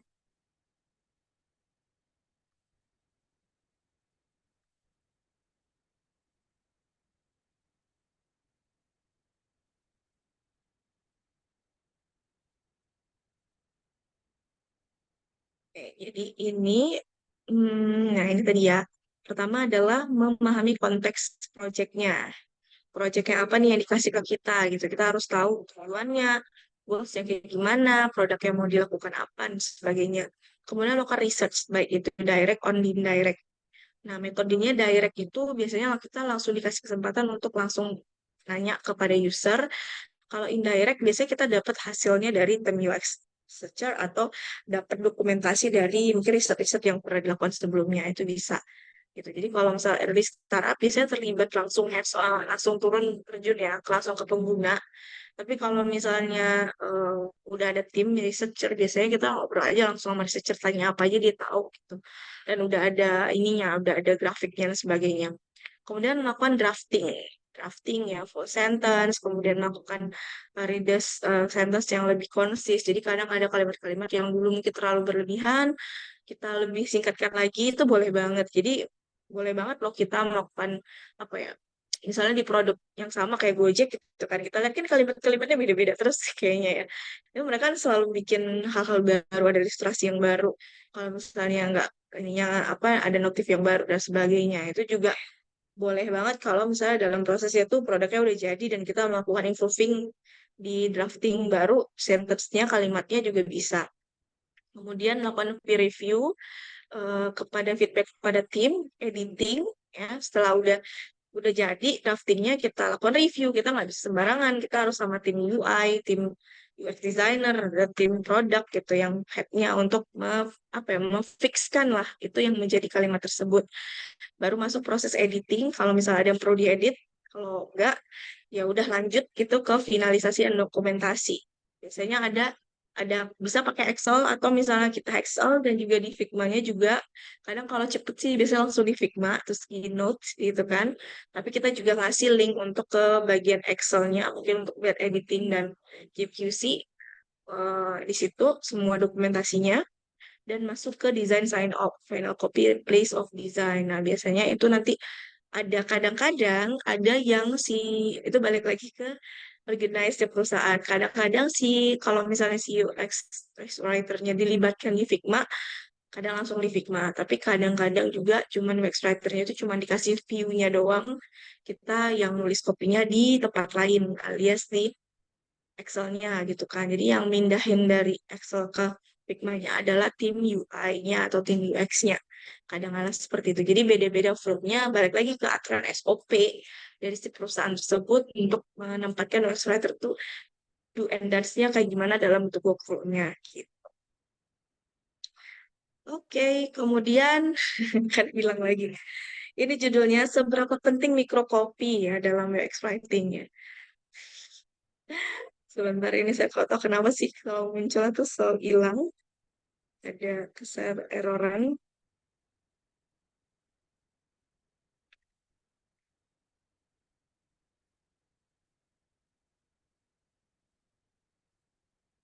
Saya pakai ini aja deh. Ya. Seberapa penting mikrokopi itu sih? Pertama, memberikan motivasi sebelum action. Ya. Kemudian instruksi atau menemani instruksi. Dan kemudian memberikan feedback setelah instruksi. Jadi ini sebenarnya tiga hal yang di alur yang penting ya, yang harus kita ketahui kalau kita mau bikin crafting UX writing.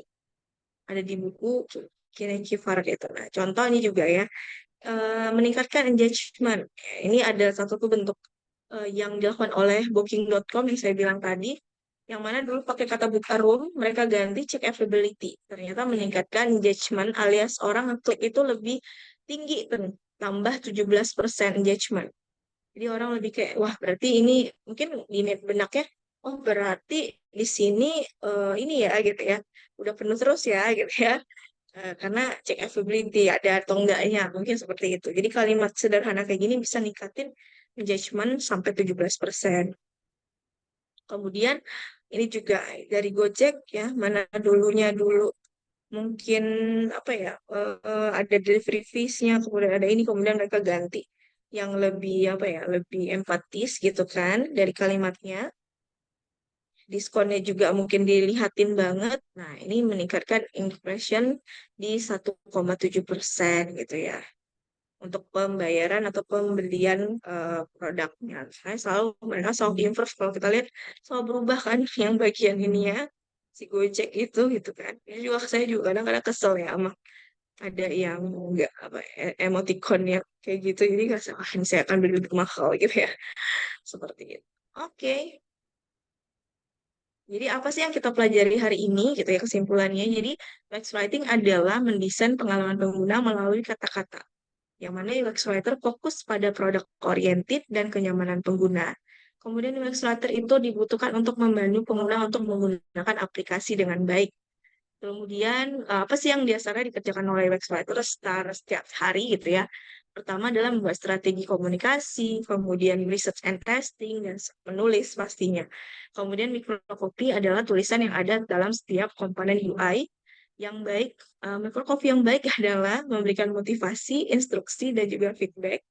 Dan yang terakhir, microcopy yang baik juga akan baik berdampak pada kenyamanan, loyalitas, dan juga penjualan pastinya. Oke, kemudian next chapter. Mungkin the next ya, kita akan bahas semuanya yang terkait dengan UI elements, kemudian skill set ya, yang perlu teman-teman harus bekali diri kalau yang mau jadi UX writer atau memang pengen mendalami UX writing, kemudian bagaimana cara membuat tips microcopy dan day-to-day-nya UX writer yang lebih spesifik lagi. Gitu. Oke, kalau ada ingin yang ditanyakan, thank you, dipersilahkan.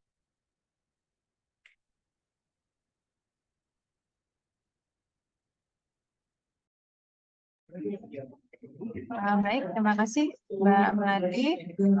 Kita akan masuk ke sesi pertanyaan. Adik-adik, untuk masuk ke sesi pertanyaan, boleh dengan raise hand atau ditulis di kolom chat. Sebutkan nama kelas, nama kelompok, dan pertanyaannya ya.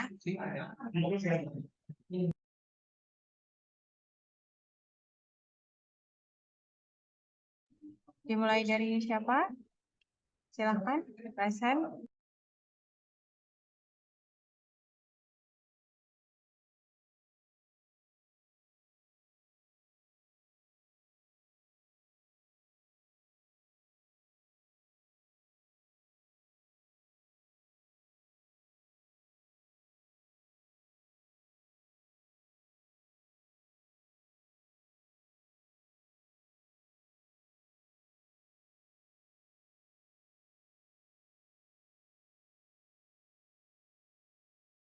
Sepertinya banyak pertanyaan di kolom chat ya, Mbak Melati ya. Silakan Mbak Melati.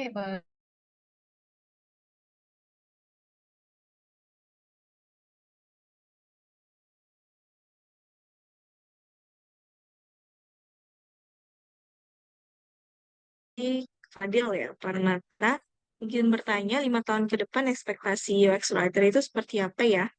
Oke, kalau untuk 5 tahun ke depan dari riset terbaru yang di tren itu akan selalu naik ya, karena aplikasi digital sekarang makin banyak dan yang aku lihat juga banyak produk-produk startup juga masih belum ada yang mempunyai profesi UX writer. Jadi semakin sustain produknya, apalagi nanti ada kesempatan, biasanya tuh ada kesempatan di investasi dan sebagainya gitu ya. Itu akan ada penyerapan juga dari sisi si UX writing-nya gitu. Apalagi kalau si perusahaan sudah aware atau mereka sudah punya apa ya, apa sudah punya mindset gitu ya. Oh, ternyata kita butuh loh untuk ningkatin penjualan. Nah, itu akan makin banyak gitu. Nah, memang kalau ditanyakan pandemi sama enggak itu akan ada kerasa gapnya.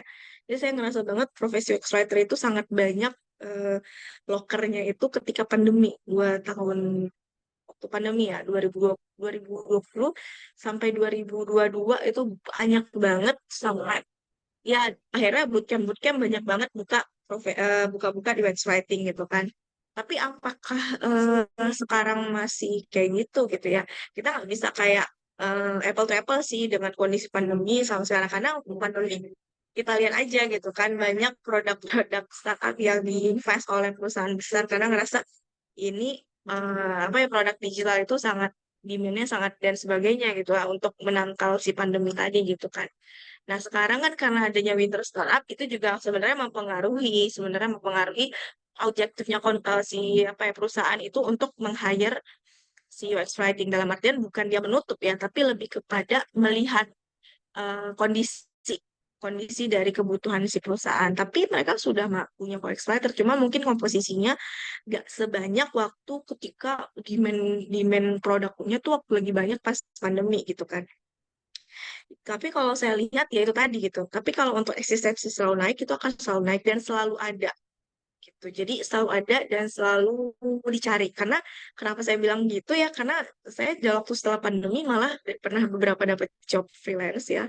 Itu tapi walaupun tidak deal jadinya itu dari Lemonilo, itu sempat saya waktu itu hands on, tapi waktu itu lebih ke konsultan sebetulnya ya. Jadi ada memberikan insight-insight untuk pengembangan website, kemudian ada beberapa sekolah desain fashion juga waktu itu sempat nanya, cuman karena mungkin karena jarak ya kebanyakan produk itu kadang mereka sekarang tuh onsite banget, hybrid atau onsite, jangan jarang sekali yang atau di Indonesia ini masih belum ini banget dengan remote working kayaknya setelah pandemi, after pandemi itu kayak back to mindset baru ya, nggak yang mempertahankan remote tadi gitu. Jadi banyak yang minta onsite, nah mungkin itu yang bikin jadi apa namanya, bikin jadi objektifnya jadi itu kemudian relief ada beberapa. Jadi masih ada ternyata bahkan mereka sekarang objektifnya lebih ke freelance karena banyak UX writer itu temporary aja kayak untuk project-project base untuk produk baru gitu. Jadi mungkin how to-nya aja sih yang beda ya bukan full timer UX writer tapi mungkin based on project.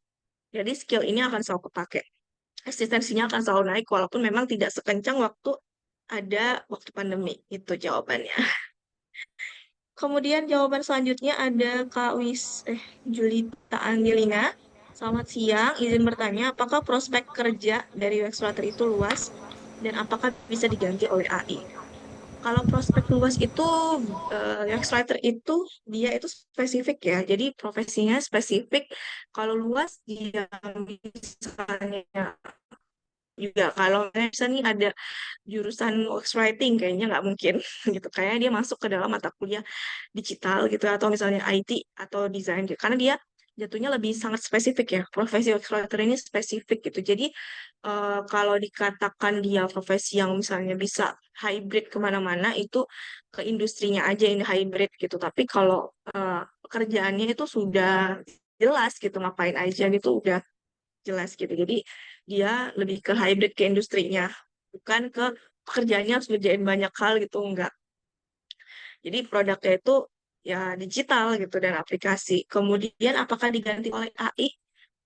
Sebenarnya tantangannya tuh lebih ke ini sih. Kalau AI itu bisa jadi ya untuk landing page, ya untuk beberapa website halaman landing page mungkin AI bisa nge-provide ya. Tapi kayaknya untuk perusahaan besar yang untuk pakai AI, apalagi kalau empati dari aplikasinya itu fokus ke user yang emang daily-nya tuh ngerjain produk-produk, daily-nya tuh adalah produk-produk yang sangat inovatif, contoh kayak Gojek gitu kan.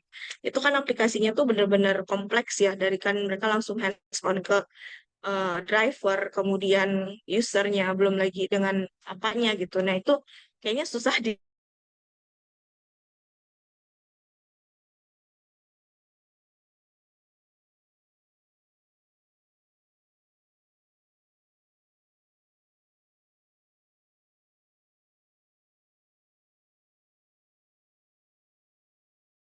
yang mungkin sudah, tapi kalau X-Writer kayaknya masih agak jauh deh. Kadang agak sangat ribet gitu kan ininya untuk meeting-meeting loh, sedangkan secara manusianya aja kita harus ketemu orang terus dalam artian ketemu si apa namanya dalam pekerjaan aja selama ini harus ngobrol terus meeting terus sama manusia gitu kan. Kayak gimana mau kayak AI ya, kayaknya belum dapat deh formulanya untuk digantikan oleh AI sih.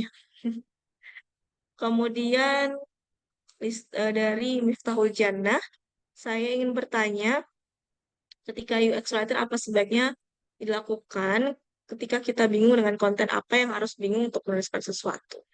Kalau UX writing itu nggak pernah ya bingung ya bikin konten karena dia beda banget apa ya kriterianya itu dengan tulisan copywriting atau tulisan SEO writing atau technical writing juga agak mirip dengan UX writing. Jadi nggak akan bisa bingung. Kenapa? Karena udah ada jelas goalsnya apa gitu. Jadi bukan kayak ngarang bebas, narasi tuh nggak bisa gitu. Jadi kita nggak bisa bernarasi menggunakan imajinasi tuh nggak bisa di UX writing karena kita sudah terpatri sama case masalah gitu. Jadi kayak akan briefnya itu akan seperti ini. Biasanya tuh kalau UX writing itu briefnya tolong buatkan sebuah microcopy errors message terhadap produk. Misalnya waktu saya dulu kan edukasi ya, edukasi teknologi agar konsumen bisa memilih akhirnya nge-change, misalnya nge-change waktu availability-nya gitu ya. Waktu produknya saya itu dia itu bisa nurunin waktu itu yang paling agak ribet itu nurunin ini ya downgrade dan upgrade. Jadi eh page message downgrade dan upgrade untuk produk yang mereka misalnya mereka udah subscribe nih, subscribe-nya basic, tiba-tiba mereka pengen upgrade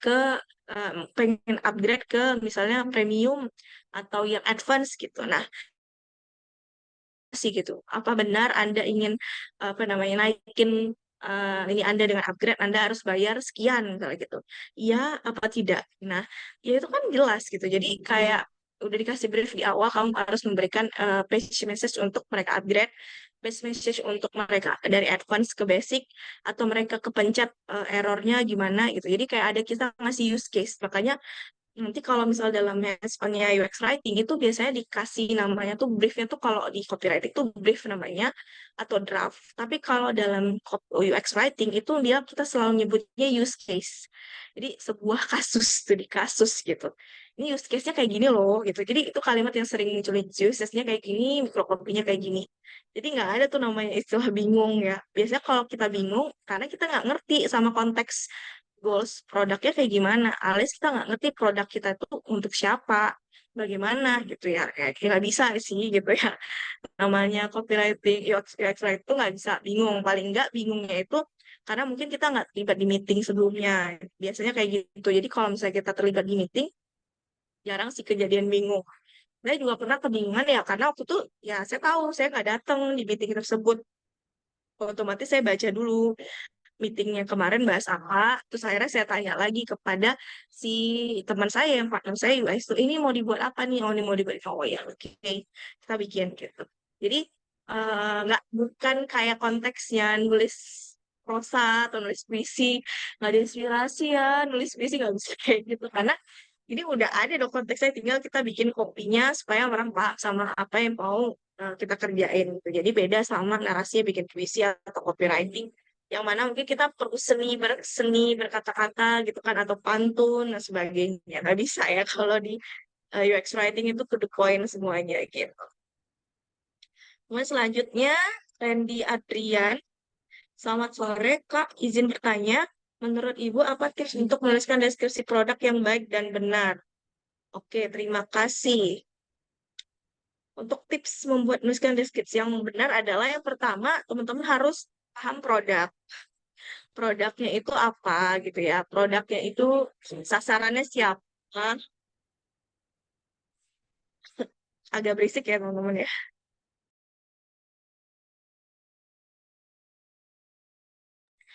Produknya itu apa. Kemudian siapa sih yang menggunakan produknya gitu ya. Kemudian kita harus tahu apa yang dibutuhkan dari si apa ya informasi-informasi yang harusnya konsumen tahu gitu.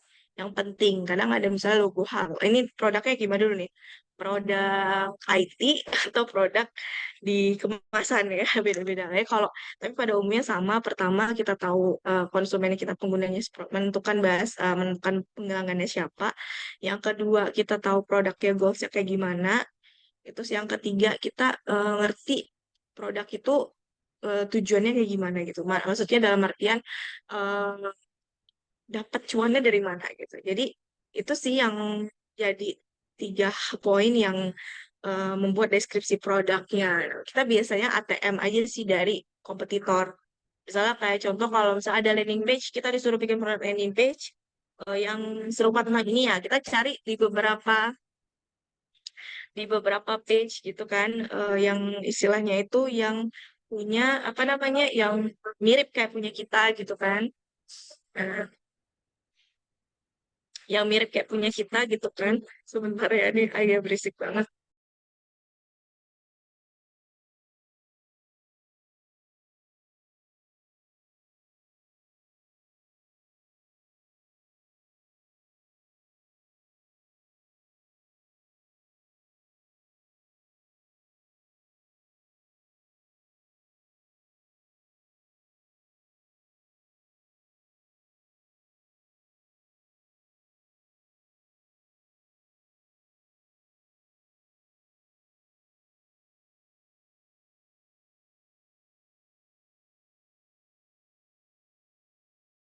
Ya, aku lanjut. Nah, tadi apabila ya, bentar, ke bawah banyak banget ya pertanyaannya.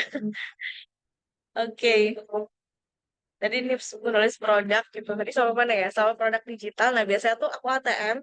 Pertama kita list gitu kan yang beberapanya itu bisa bisa diimplementasikan ke apa namanya diimplementasikan ke produk kita, tapi kita nggak niru ya jatuhnya, lebih kepada navigasi yang dibutuhkan, misalnya disclaimer gitu, FAQ, kemudian misalnya eh, tentang perusahaan, kemudian karir yang kayak gitu-gitu. Jadi itu biasanya tuh kita bikin eh, listingnya yang sedikit, oh kita harus butuh nih produk kayak gini, siapa yang logo-logo yang dibutuhkan di sana dan sebagainya.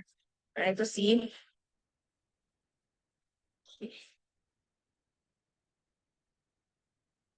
Kemudian aku lanjut.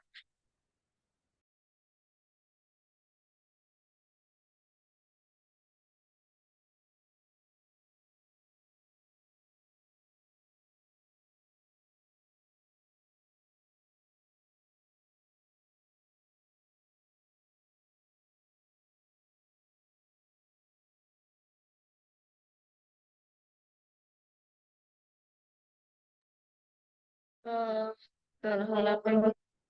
Bagaimana ini dari siap kelompok tiga? Bagaimana UX Writer dapat membantu mengurangi hambatan dan komunikasi antara produk dan pengguna dan produk? Sebenarnya adalah bagaimana caranya membantu adalah apa ya? Kita tuh senantiasa, kalau aku sih memudahkannya itu kita itu senantiasa juga pakai aplikasinya, gitu ya.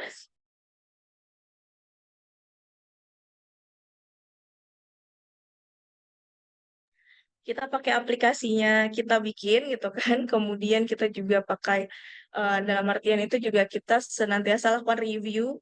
Jadi kita nggak pernah puas sama aplikasinya gitu. Jadi jangan sampai aplikasinya tadi itu bikin kita jadi kayak apa ya berpuas diri gitu. Kerasa kayak udah dipakai, oh ternyata ini nih gitu ya. Jadi kita harus selalu lakukan recheck gitu ya ke tim riset atau misalnya retentionnya kayak gimana sih, apakah berhasil apa enggak. Terus kemudian kita juga baca ulasan dari apa namanya yang tanggapan feedback dari si pengguna terkait produk kita gitu. Jadi sebenarnya tuh yang menjadi jembatan antara kita produk yang digital tadi dengan si pengguna ada kita nih sebagai komunikatornya gitu. Otomatis ya memang kita yang terjun langsung membantu ngurangin hambatan tersebut. Terus kemudian itu tadi ya melakukan review and check, feedback dan nggak puas diri gitu sama produknya selalu lakuin apa namanya inisiatif-inisiatif. Walaupun nantinya kita nanti ada namanya product manager ya. Gini, kalau setiap biasanya tuh di setiap perusahaan yang udah sustain ya startupnya biasanya ada posisi product manager. Nah nanti ya nggak harus inisiatif itu muncul dari product manager. Kalau misalnya rasanya, oh ini kayak produknya perlu diimprove nih dari sisi bahasanya atau penggunanya atau karena ada feedback tertentu, boleh aja loh kita ngasih objektif tersebut tuh kepada product manager bahwa ini oh seurgensi apa sih kalau perlu diubah seperti itu. Itu salah satu menurut aku solusi untuk mengurangi hambatan komunikasi kita juga untuk memperbaiki si produk kita bisa lebih bagus lagi gitu sih Kak Fitri Irma ya.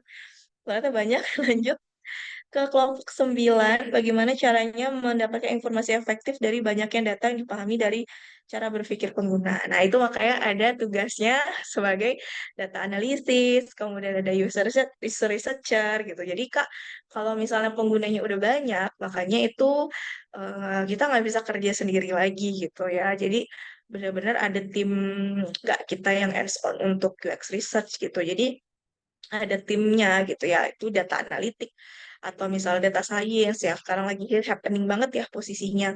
Nah, itu mereka lah yang nantinya melakukan kurasi gitu yang mana data yang banyak tersebut makin istilahnya dibikin apa ya, dibikin saya lupa tuh ada tiga ya, tapi mungkin di luar konteks. Tapi kalau nggak salah saya profesi data science itu ada tiga, data analis, kemudian data analis, data science, sama data apa gitu ya. Jadi ada yang tugasnya emang menganalisa, ada yang tugasnya mengcrafting, harus mengambil data tersebut dari si produk atau teknologinya gitu kan. Data. Kemudian ada yang ngolahnya, sama ada yang memberikan interpretasinya. Gitu. Jadi tim data itu bisa ada business intelligence dan sebagainya itu balik lagi ke kebutuhan dari si perusahaan unicornnya gitu ya, perusahaan startupnya gitu, teknologinya. Nah, ya itu kita dapat datanya dari mereka gitu. Jadi nggak perlu kakak yang, saya nggak perlu teman-teman yang apa namanya, yang terlibat langsung terjun tuh nggak. Mungkin kalau hanya memberikan point of view yang sedikit ya bisa aja gitu. Cuma itu pun juga nggak semuanya gitu. Hanya memberikan kayak informatif behavior yang bisa user persona yang mungkin bisa ketemu sama pengguna. Kita, oh ya user persona dari produk kita tuh kayak gini. Mungkin kita ngasih gambaran kecil kita kayak ngobrol sama orang yang punya user persona tersebut untuk bisa tahu gaya bahasanya dia kayak gimana. Nah, itu bisa tuh kita sendiri. Tapi kalau misalnya yang kayak lebih ke goals data besar itu biasanya nggak kita sih yang handle. Ada UX researcher atau tim data gitu untuk memahami cara pengguna. Karena mereka nanti juga dapat tuh objektifnya target marketnya apa dan juga memberikan insight-insight terkait cara pemikir pengguna. Oh, pengguna kita kayak gini loh orangnya. Oh, pengguna kita lebih sukanya kayak gini loh. Itu nanti akan dapatnya objektifnya dari tim riset dan tim data. Itu Kak Ibrahim. Lanjut, apa yang jadi indikator tersebut berhasil? Jadi indikator UX indikator UX writer itu berhasil itu sebenarnya konteksnya bukan sendiri ya, tapi itu kerja bareng. Karena dari tim desainer itu biasanya mereka itu akan apa ya? Mereka itu akan bareng-bareng, misalnya kayak hasil dari itu retention gitu kan, penggunaan aplikasi yang makin sering diklik misalnya. Kemudian ada dia kadang nge-recrafting satu landing page pembayaran ya, ada di klik naik ya tadi ya, ada increase engagement, kenaikan kliknya itu lebih tinggi, itu salah satu ukuran keberhasilan, atau download makin banyak, walaupun itu ada banyak pengaruh lain ya kalau download.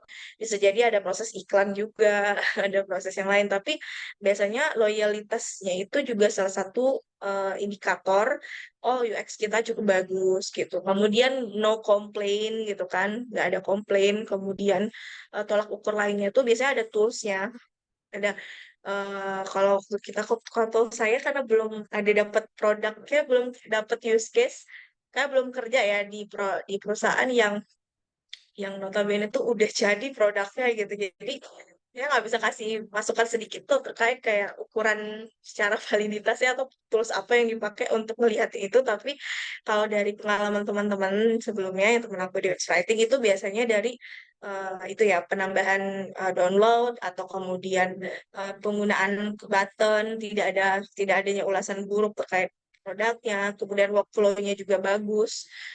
Nah, itu biasanya salah satu indikator bahwa UX rating kita cukup bagus gitu. Walaupun lagi-lagi UX rating itu nggak bisa orang yang berpuas hati ya. Dia harus yang senantiasa melakukan improving terus gitu terkait produk. Kemudian, wah ini banyak kayak dari Kak Delatri. Kak, apakah mahasiswa memungkinkan untuk dapat job freelance UX writer dan sejenis ya? Ya, bisa banget ya. Sekarang itu banyak banget internship ya.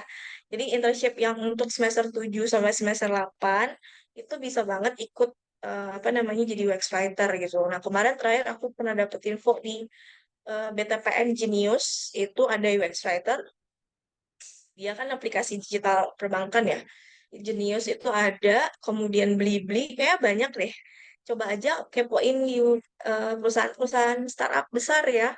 Karena sebenarnya kalau perusahaan-perusahaan besar itu yang biasanya memang membutuhkan UX writer internship dan atau program MSIB ya, mereka kampus Merdeka ya namanya lupa.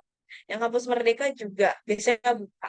Tuh, jadi banyak banget sebenarnya Kak Adel. Malah ini kesempatan banget buat dapat portofolio UX writing ya.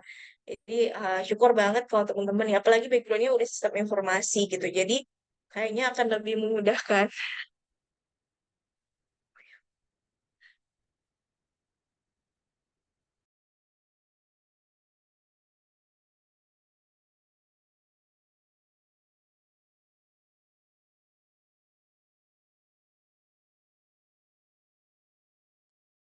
Gitu. Jadi ini kesempatannya dari Kak Adel sendiri sih untuk bisa dapat job-job freelance gitu. Jadi mulailah kalau memang pengen itu coba bikin fake fake project gitu ya di LinkedIn ya, atau di apa namanya di di sosial medianya terkait dengan UX writing itu bisa banget tuh untuk oh teman-teman tuh bukan pemula loh gitu. Atau misalnya ikut kelas-kelas bootcamp atau kelas-kelas ya webinar-webinar UX writing itu juga bisa.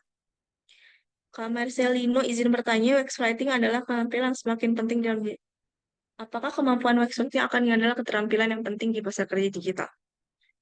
Kalau teman-teman emang sasarannya di tingkat teknologi, penting. Kalau sasarannya di bidang teknis atau pemasaran, ya nggak begitu gitu kan. Tapi kalau writing ini kan dia spesifik profesi, beda sama copywriting. Kalau copywriting itu bisa banget kepake untuk konten kreator atau sebagai individu. Kalau UX writing ini nggak begitu. Jadi lebih banyak memang goals-nya adalah perusahaan, bukan individu. Nah, jadi itu aku highlight. Kalau copywriting ini setahu aku memang kok nggak bisa dipakai untuk pribadi gitu ya, untuk personal branding, untuk konten kreator dan sebagainya, untuk UMKM atau mau bikin usaha dan sebagainya. Tapi kalau UX writing ini kan benar-benar apa ya, spesifik banget untuk produk digital dan company gitu. Jadi memang nggak begitu untuk personal sih nggak begitu. Tapi kalau untuk teman-teman yang ingin banget bekerja di dunia digital itu benar-benar peluangnya cukup bagus gitu. Jadi dan salary-nya akan beda dengan copywriting yang aku bilang dibandingkan copywriting, technical writing, sales writing itu bisa dikatakan tuh nilai jual UX writing itu 2 kali lipat gitu karena masih langka gitu kan profesi ini gitu. Kemudian kira-kira UX writing apa ada referensi yang bisa menambah pengetahuan yang perdalam tentang UX writing? Kalau Indonesia sih podcast ya. Nama podcastnya lupa lagi ya. Itu Kak yang mendirikan Kak Edwin Muhammad, dia ex-nya. Dia salah satu certified digital market apa UX writing satu-satunya di Indonesia. Namanya siapa ya?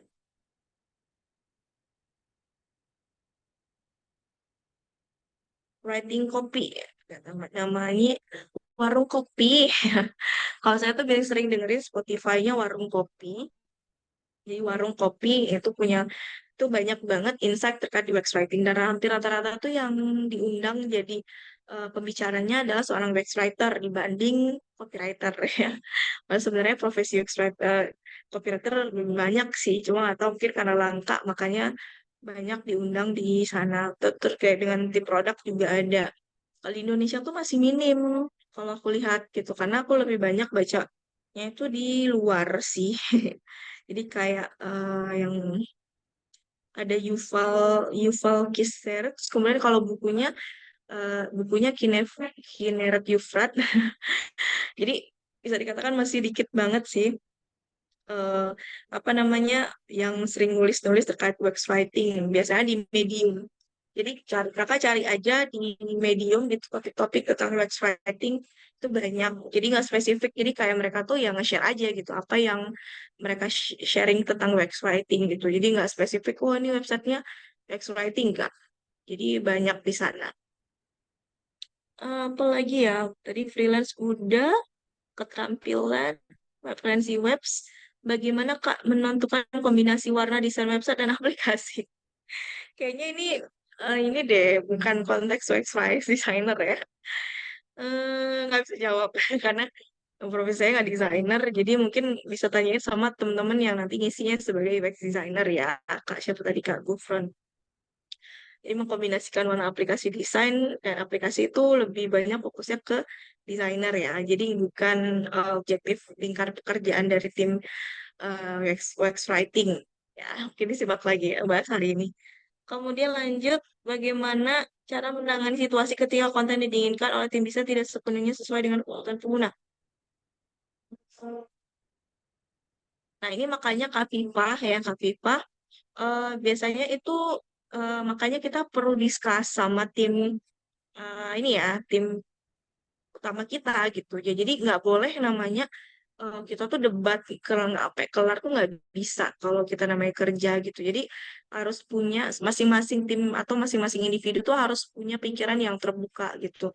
Nggak boleh kayak kita kerja itu kayak kita kerja kelompok di kampus yang nggak bisa samain gitu. Karena kita kalau di pekerjaan apalagi ini kerjaannya emang hasilin produk dan tujuannya adalah pengguna. Kita harus benar-benar yang punya satu goal tujuan yang sama, nggak bisa visi misinya beda. Oh, gua misalnya tim desainer nih, oh mau cantik dong, ciamik dong gambarnya gitu ya. Nanti begini-begini gitu kan. Ya nggak bisa kalau extracting mau juga mau tulisan yang bagus dan berprosa ya nggak kelar gitu kan. Lagi-lagi tujuan kita adalah pengguna bisa pakai aplikasinya dan ujung-ujungnya ke perusahaan yang mana retensi dari penggunaannya juga makin tinggi. Jadi visi misinya tuh harus kelar dulu sih kalau di awal gitu. Jadi kalau misal terjadi situasi yang seperti ini, akan dapat finish ya. Kalau misalnya sih nggak akan finish alias ya ya berakhirnya di situ flow-nya gitu kan, nggak kelar aslinya. Itu yang perlu saya lakukan ya kita ngomong aja. Makanya UX writer itu salah satu kemampuannya selain kita bisa speak up ya, kita nggak bisa diem aja. Kita kayak misalnya gini, oh ada aplikasi yang lagi dibikin bareng, terus kita ngerasa kayak nggak cocok gitu sama aplikasinya, atau sama desainnya kayaknya nggak terlalu empati nih sama apa namanya sasarannya. Kita nggak boleh diam gitu, kita nggak boleh diam Kak Afifah. Jadi kita harus harus speak up gitu, harus ngomong bahwa kenapa kita nggak setuju, dan kita harus kasih reasonable-nya, kita harus kasih alasannya ya bahasa Indonesia. Kita harus kasih alasannya kenapa gitu kan. Dan ada datanya gitu. Jadi alasan kita tuh bukan alasan yang kayak cuma basa-basi atau alasan itu tidak punya fakta gitu. Makanya itu paling penting ketika kita bikin kopi itu biasanya selalu saya mikrokopi di bawahnya itu kan selalu saya bikin sebuah paragraf penjelasan alasan kenapa saya bikin mikrokopi itu gitu. Jadi itu yang menjadi objektifnya gitu ya. Kenapa sih bikin tulisan seperti itu gitu kan. Nah, itu yang menjadi oh benar kayak gini loh nanti goalsnya gitu ya. Itu yang harus dapat titik temunya. Karena kalau misalnya nggak kelar itu nggak akan bisa masuk ke tahap implementasi. Nggak bisa tahap coding. Orang kita masih debat kok di internal sendiri gitu ya. Internal kita tuh keluarga gitu tuh kalau di UX itu ya head of product, product manager, kemudian UX designer, UI designer gitu, sama UX writer. Itu ibaratnya udah keluarga kalau bapak, ibu, anak ya. Jadi lima itu harus kompak. Kalau boleh cerai gitu ya. Seperti itu gitu. Jadi nggak bisa nggak kelar gitu ya terkait dengan ada perdebatan yang tidak sesuai pengguna gitu. Nah, antara bisa tidak enggaknya itu juga keputusan dari product manager ya. Jadi UX writer ini bukan tim yang ngelit gitu, bukan, kecuali dia memang senior UX writer. Jadi kalau saya nggak tahu sih kalau di posisi unicorn itu ada teman saya yang dia junior UX writer, ada senior UX writer. Tapi biasanya kalau tim yang ada posisi leadnya senior dan lain-lain itu bukan untuk mereka itu ngerjain bareng bersama, enggak, tapi lebih kepada tim discuss dan juga memberikan arahan, masukan, dan juga bukan QC terkait tulisannya, bukan terkait dengan produknya. Jadi teman dekatnya itu lagi-lagi keluarganya adalah tim yang lima tadi yang handle satu produk gitu Kak. Kalau setahu aku, walaupun dalam sisinya kalau ya kayak unicorn gitu kan, kayak Gojek dan lain-lain itu ada beberapa jenjang karirnya gitu ya. Lead UX writer, kemudian ada senior UX writer, ada apa namanya? Ada apa tadi ya? Aku bilang junior UX writer gitu itu ada. Lanjut, sore izin bertanya apabila ada stakeholder yang kompleks dalam maka penyelesaian, apakah tetap satu alur seperti workflow? Apa penyelesaiannya? Hmm, ini pernah kejadian sih. Balik lagi yang memutuskan bukan kita, KJHan. Jadi balik lagi tuh ke atasan. Kita tuh kalau rights writer itu nggak bisa, bukan orang yang mengambil decision.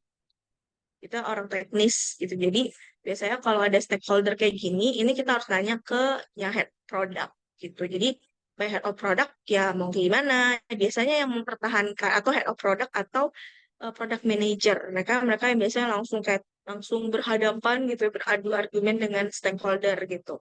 Saya pernah kejadian juga kayak gitu. Jadi kayak udah produk udah jadi, udah sampai diimplementasi gitu kan ke tim ke curhat ke tim engineer gitu kan. Terus tiba-tiba ada ide nih stakeholder tiba-tiba calling ya ini curhat deh calling terus dia tim siapa ya si level gitu kan. Wah ada ide nih saya kayak dapat ilham gitu kan mimpi. Tuh produknya dijadiin gini aja bla bla bla gitu kan. Kita udah mikir waduh gimana nih penerapannya belum lagi nanti launchingnya tanggal sekian ya ya. Yang membuat alasan bahwa oh ini nggak bisa atau bisa itu adalah product manager bukan kita. Jadi biasanya tuh kayak kita juga kasih diskusi, biasanya kayak kayaknya nggak bisa deh gitu kan. Karena product manager pasti akan nanya ke tim gitu kan. Kira-kira mampu nggak guys gitu ya.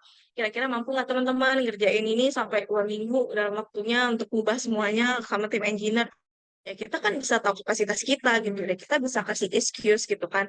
Ya nggak bisa lah Pak, kita kan lagi sekian. Sedangkan Bapak mintanya gini begini begini gitu kan.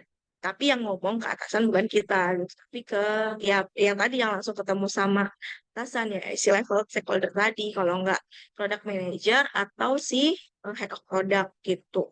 Ya kita ya timnya gitu kan memberikan ya tadi alasan reasonable apa yang mungkin bisa kita pertahankan gitu. Apakah kalau misalnya pun kita mengerjakan, apa sih yang akan kita sacrifice, harus yang kita korbankan gitu. Project mana yang harus kita korbankan tuh kita juga jelaskan. Biasanya product manager tuh yang akan jadi tamengnya kita gitu. Oke, Lanjut, Mbak Mbak. Melati. Oke, Halo. ternyata udah lewat ya. Iya. Oke, Ini banyak banget takutnya pertanyaannya. mengganggu waktunya Mbak Melati juga karena Mm-mm. Oke. ya dulu nih Mbak Melatinya mau menyelesaikan pertanyaan atau nanti kita bisa minta tim yang belum jawab pertanyaannya untuk bisa tanya di pekan depan. Oke, boleh, Nanti boleh, habis boleh. juga pertanyaan kalau diborongkan ini ya. Bener, bener, bener. Ini ada 3 nih pertanyaan terakhir. Boleh nanti diborong aja di teman selanjutnya. Oke, berarti nanti silakan teman-teman yang yang belum terjawab di keep dulu pertanyaannya. Nanti boleh di kompas lagi pertanyaannya untuk pertemuan minggu depan gitu ya Mbak Melati ya. Iya, Eh, ini aku udah catat kok. Siap. Terima kasih banyak ya Mbak Melati. Terima kasih juga untuk semua mahasiswa yang hadir. Semoga kalian mendapat manfaat dari materi hari ini. Tadi kita sudah dapat ya bahwa di lapangannya itu tidak seideal di teori. Bahwa kalau di teori dari A langkahnya itu B ke C, kalau di lapangan bisa balik ke A, bisa balik lompat ke Z, seperti itu ya. Ya, Stepnya benar. bisa tergantung dari owner dan tadi tips berharga dari Mbak Melati ya kalau bisa product owner atau project manajernya nih yang ngelit ya yang bisa tegas jika kebutuhannya sangat kompleks gitu ya Mbak Melati ya sehingga bisa Nah, on schedule juga projectnya kita tidak terlalu banyak berputar ya gitu ya Mbak Melati. iya, Uh, benar. Terus mungkin beberapa pertanyaan tadi yang saya tangkap juga mungkin adik-adik juga butuh gimana sih sebenarnya menulisnya. Nah, seperti itu kurang lebih ya. Menulis yang baik itu Iya, kayak apa. Nah, mungkin itu jadi materi kita di minggu depan ya, Mbak Melati ya, insya benar. Allah ya. Benar, benar. Jadi Iya, insya Allah di pekan kedua kita akan lebih studi kasus atau contoh praktek menulis yang baiknya. Begitu ya Mbak Melati ya. benar. Benar. Semoga nanti teman-teman yang masih bertanya-tanya, oke deh sudah tahu ada profesi UX writer eh, yang baik, tapi gimana jadi UX writer yang baik ya? Menulisnya bagaimana ya? Nah, insya Allah nanti kita ketemu Mbak Melati lagi di Jumat siang pekan depan, dan Mbak Melati akan berikan kita contoh-contoh studi kasus. Eh, itu dulu ya Mbak Melati ya. Iya. Terima kasih banyak Oke. sekali lagi. Eh, Si. Mungkin kita izin close kelas siang ini, sore ini. Assalamualaikum warahmatullahi wabarakatuh. Selamat sore Waalaikumsalam semuanya. warahmatullahi wabarakatuh. Selamat sore. Waalaikumsalam warahmatullahi wabarakatuh. Waalaikumsalam. Waalaikumsalam warahmatullahi Waalaikumsalam warahmatullahi wabarakatuh. wabarakatuh. Waalaikumsalam warahmatullahi wabarakatuh. Assalamualaikum warahmatullahi wabarakatuh.